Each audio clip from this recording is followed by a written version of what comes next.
your city, a vibrant hub of life and activity. But what happens when the systems we rely on fail? In a major Ohio city like Columbus, Cleveland, or Cincinnati, a large-scale disaster could mean that staying put is not an option.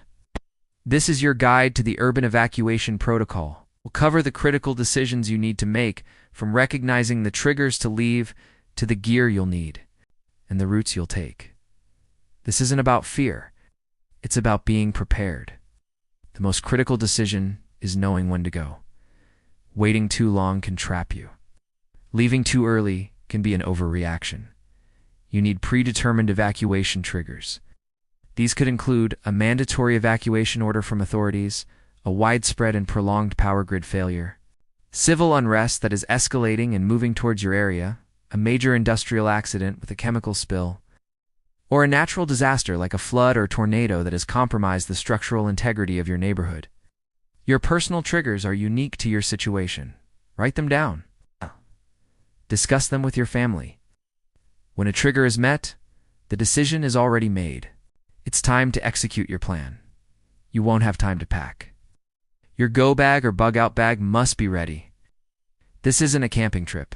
It's a lifeline. Let's break down the essentials. Water is the absolute priority. You need a way to carry water, and more importantly, a way to purify it. Quality. Portable water filter is non-negotiable. Next, a calorie, non-perishable food for at least 72 hours.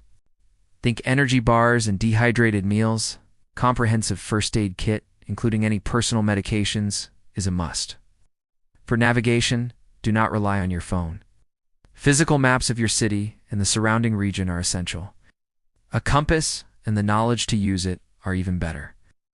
Your bag should also include an emergency blanket, a poncho, a change of clothes, a reliable flashlight or headlamp with extra batteries, a multi-tool, and a battery-powered or hand-crank radio. Finally, have copies of important documents and a supply of cash and small bills. This bag should be accessible and ready to go at a moment's notice. In an urban evacuation, the main roads will be gridlocked. You need a multi-layered route plan. Your primary route is your ideal path, likely using main roads if you can get out early. Your alternate route is a secondary plan that avoids major highways and uses back roads. Your tertiary route is your on-foot plan. This route should utilize alleyways, parks, and other paths that are inaccessible to vehicles. For each route, identify potential choke points like bridges and tunnels, and plan ways around them. Practice these routes. Know how long they take to travel by car and on foot.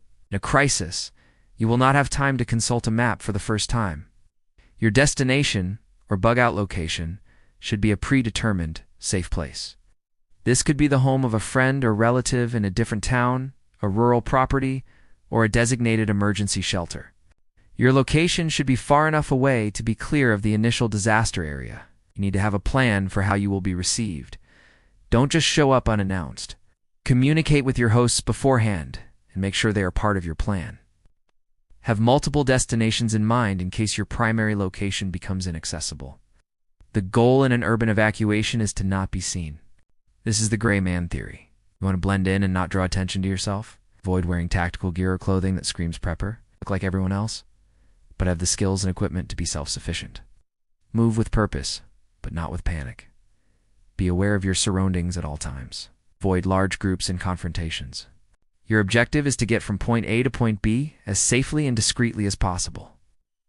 Once you have reached your bug-out location, your priorities shift to long-term sustainability. You'll need to assess your resources, food, water, and shelter. You'll need to establish a routine for security and sanitation. And you'll need to continue monitoring emergency broadcasts for information about the status of your city. Bugging out is not the end of the challenge. It is the beginning of a new one. This protocol is a framework. It is up to you to fill in the details. Identify your triggers, pack your bag, plan your routes. Secure your destination. Practice your plan. In a major urban disaster, the difference between being a victim and being a survivor often comes down to one thing: preparation. The time to prepare is now.